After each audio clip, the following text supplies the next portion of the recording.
Hello, Standard Fourth. How are you? I hope you all are fine. अभी हमने third chapter complete कर दिया है. अभी हम लोग फोर्थ चैप्टर स्टार्ट कर रहे हैं. लव योर फैमिली, यानी अपनी फैमिली से प्यार करो.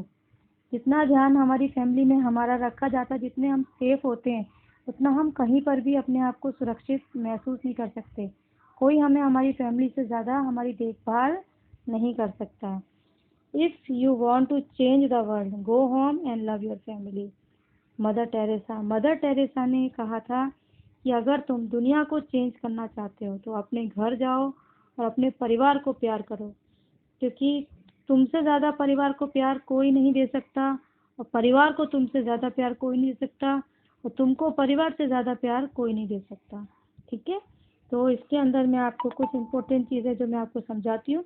Explain the students about the importance of family and how much each member of the family is important. Help them to realize that how each member of the family has the vital role to play. Realize them that how their small acts can show their love and respect towards the family members. That means कि हर बच्चे को ये जानना चाहिए कि family की क्या अहमियत होती है उसकी ज़िंदगी में, कि हर परिवार का हर सदस्य एक दूसरे के लिए कितना ज़रूरी होता है. तो हमें इस चीज़ को रियलाइज़ करना चाहिए, समझना चाहिए कि हमारे हर व्यक्ति बहुत ही इम्पोर्टेंट है. हर व्यक्ति का अपना अलग ही रोल है, और हमें इस चीज़ को रियलाइज़ करना चाहिए, फील करना चाहिए कि हर व्यक्ति का छोटा बड़ा रोल होता है. हम सभी को दूसरे के साथ प्यार और सम्मान से रहना चाहिए, एक दूसरे को इज्जत करनी चाहिए, तभी हमारा परिवार अच्छे से चलेगा. एक दूसरे का ध्यान रखना, एक दूसरे की केयर करना और एक दूसरे को रिस्पेक्ट देना हमारी लाइफ का सबसे मेन काम होना चाहिए. तो इसके साथ ही हम ये चैप्टर स्टार्ट करते हैं. Let us read the story of the girl who understood the importance of the family. ये एक छोटी सी लड़की की कहानी है जो बाद में अपने फैमिली की इम्पोर्टेंस को समझ जाती है.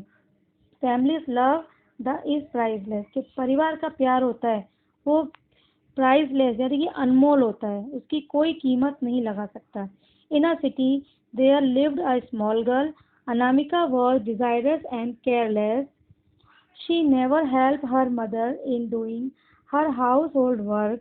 One day, when Anamika was engrossed in playing with her toys, her mother said, Anamika, every morning I have so many things to do.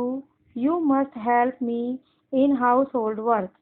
यानी कि एक शहर में एक छोटी सी लड़की, छोटी सी बच्ची रहती थी जिसका नाम था अनामिका. वो बहुत ही मतलब ऊंचे उसके ख्याल थे, ऊंचे विचारों वाली और थोड़ी लापरवाह लड़की थी, और वो कभी भी उसकी मम्मी को घर के कामों में मदद नहीं करवाती थी.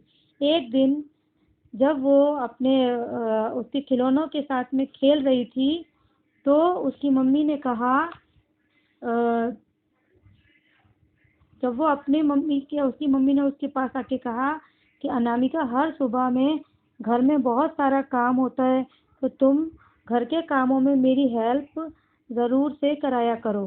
ठीक है, तो Anamika thought for a while and agreed to help her mother, but her condition was I would take ₹10 for every work that I do. Anamika ने थोड़ी देर के लिए कुछ सोचा, फिर वो मम्मी की हेल्प करने के लिए तैयार हो गई, लेकिन एक शर्त पे. उसने बोला कि मैं हर काम करने के 10 रुपए लूँगी. Anamika's mother was very upset after hearing this, but she did not say anything to her and agreed to pay her money for her help. Anamika की मम्मी को ये बात सुनकर बहुत दुख हुआ. ऐसी बात सुन के बेटी उनकी हेल्प कराने के पैसे मांग रही है, लेकिन वो चुप रही, वो कुछ नहीं बोली, और वो उसको पैसे देने को तैयार हो गई उसकी हेल्प के लिए. The next day Anamika happily helped her mother in many ways. यानी अगले ही दिन से अनामिका ने खुशी खुशी उसकी मम्मी को हर काम में मदद करना शुरू कर दिया. She was very happy and delighted. She thought her mother would give her money in the evening, and with that money she would buy chocolates and toys. जो अनामिका थी वो बहुत खुश थी और बहुत मतलब उत्साह में थी। वो ऐसा सोच रही थी कि जब उसकी मम्मी उसको शाम को उसके काम के पैसे देगी तो वो उन पैसों से चॉकलेट्स और खिलौने खरीदेगी। तो before going to bed she made a list of things she had done during the day at home. कि रात को बिस्तर पे सोने से पहले उसने एक लिस्ट बनाई कि जो उसने पूरे दिन में जितना भी काम किया उसकी उसने लिस्ट बनाई। टास्क डन में यानी उसने क्या क्या काम किया। Dusting the window and window pan यानी कि विंडोज को साफ करना और उसके जो पैनल्स होते हैं उनको साफ करने के 10 रुपए। वाटरिंग द प्लांट, प्लांट को पानी दिया उसके 10 रुपए। Getting ready for school her own, अपने आप स्कूल के लिए तैयार होने के लिए भी 10 रुपए। और laying the cover on the dining table यानी कि डाइनिंग टेबल के ऊपर कवर बिछाने के भी उसने 10 रुपीज यानी टोटल 40 रुपीज उसने उसका टोटल किया। She went to her mother's room and quickly left the paper on her table, और उस अपनी मम्मी के रूम में गई और टेबल के ऊपर उस पेपर को रख दिया जिसमें पूरा हिसाब किताब लिखा हुआ था। After reading Anamika's note, her mother wrote her own response, which was like this कि जो अनामिका ने जो उसका नोट लिख के भेजा था उसके बाद उसकी मम्मी ने उसको रिस्पॉन्स दिया अपनी एक लिस्ट बना करके। वो किस तरीके से था कि तुम्हारी मम्मी ने अब तक तुम्हारे लिए क्या क्या किया है। तो 1 में टेक केयरिंग ऑफ यू कि तुम्हारी देखभाल करने का, अब तक का तुम्हारी जो देखभाल की उसके बदले में क्या लिया, 1 रुपया भी नील यानी 1 भी रुपया नहीं लिया। Nursing your when you were sick, जब तुम बीमार होती हो तब तुम्हारी वो जो सेवा और तुम्हारी देखभाल जो उन्होंने की उसके बदले में तुम्हारी मम्मी ने तुमसे क्या मांगा, कुछ भी नहीं, 1 रुपया भी नहीं। Helping you in getting ready to school, इतने सालों तक तुम स्कूल जाती रही उसके बदले में मम्मी ने जो तुमको रेडी किया उसके बदले में मम्मी ने तुमसे क्या मांगा, कुछ भी नहीं। फिर प्रिपेयरिंग योर फूड, तुम्हारे लिए उन्होंने खाना बनाया तुम्हारी मम्मी ने, फिर भी उसके बदले में क्या लिया, कुछ भी नहीं। Helping you in doing your homework, तुमको होमवर्क कराने में हेल्प की उसके बदले में आपसे क्या मांगा आपकी मम्मी ने, नील यानी कुछ भी नहीं। और तो तुम्हारे क्लोथ, वॉशिंग योर क्लोथ, और जो तुम्हारे वो गंदे कपड़े धोए उसके बदले में उन्होंने आपसे क्या मांगा, कुछ भी नहीं। यानी टोटल आपकी मम्मी ने आपकी देखभाल करने के लिए क्या मांगा, कुछ भी नहीं। She left her response on her daughter's bed alone with 40 rupees, उन्होंने वो जो उनका जो रिस्पॉन्स लेटर था वो उनकी बेटी के बेड पर 40 रुपीज जो उसने हिसाब लगाया था उसके साथ में वो उसका रिस्पॉन्स लेटर था वो रख दिया, वो वहाँ से चली गई। Anamika was thrilled to see money on her bed, but when she read her mother's note, she felt ashamed of herself. She went to her mother's room and returned the money. She also said sorry for her selfishness and hugged her mother.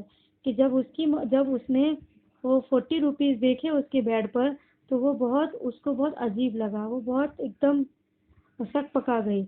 और जब उसने उसकी mummy का note जो था read किया तो उसे अपने आप पर बहुत शर्म आई। वो तुरंत ही अपनी मम्मी के रूम में गई और उनको वो पैसे लौटाए और मम्मी को सॉरी बोला। और उनके मम्मी के साथ जो उसे स्वार्थ, जो अपने सेल्फिशनेस दिखाई उसके लिए उसने मम्मी को सॉरी बोला और अपनी मम्मी को गले लगा लिया। बच्चों, पेरेंट्स जो हमको देते हैं उसकी कोई कीमत नहीं होती, अनमोल होते हैं। वो हमेशा अपने बच्चों की देखभाल करने में ही लगे रहते हैं। मोस्ट ऑफ द टाइम वो अपने बच्चों की ही देखभाल में लगे रहते हैं, उन्हीं के बारे में सोचते रहते हैं। और जब बच्चे उन्हीं से हिसाब किताब मांगते हैं तो पेरेंट्स को बहुत दुख होता है। प्यार की कोई कीमत नहीं होती, एक दूसरे को हेल्प करने की भी कोई कीमत नहीं होती। ये कोई नौकरी थोड़ी है कि जब हम काम करेंगे तो हमें उसके बदले में रुपए मिले या उसके बदले में हमें कोई रिवॉर्ड मिले। प्यार की कोई कीमत नहीं होती, रिस्पेक्ट की कोई कीमत नहीं होती है। आई होप ये स्टोरी आपको बहुत मोटिवेट करेगी और आप भी अपने पेरेंट्स को घर में हेल्प करोगे, आपकी मम्मी को, आपके पापा को, सबको घर में सबकी हेल्प करनी है, सबकी देखभाल करना आपकी भी जिम्मेदारी, क्योंकि अभी आप इतने छोटे नहीं हो कि आप दूसरों को हेल्प ना कर सको। ठीक है, तो ये स्टोरी आपको बहुत समझदारी वाली बहुत प्यारी स्टोरी है। तो आई होप ये आपको अच्छे से समझ में आई होगी। So all the best to all of you, keep watching my another video, stay home, stay safe, good bye.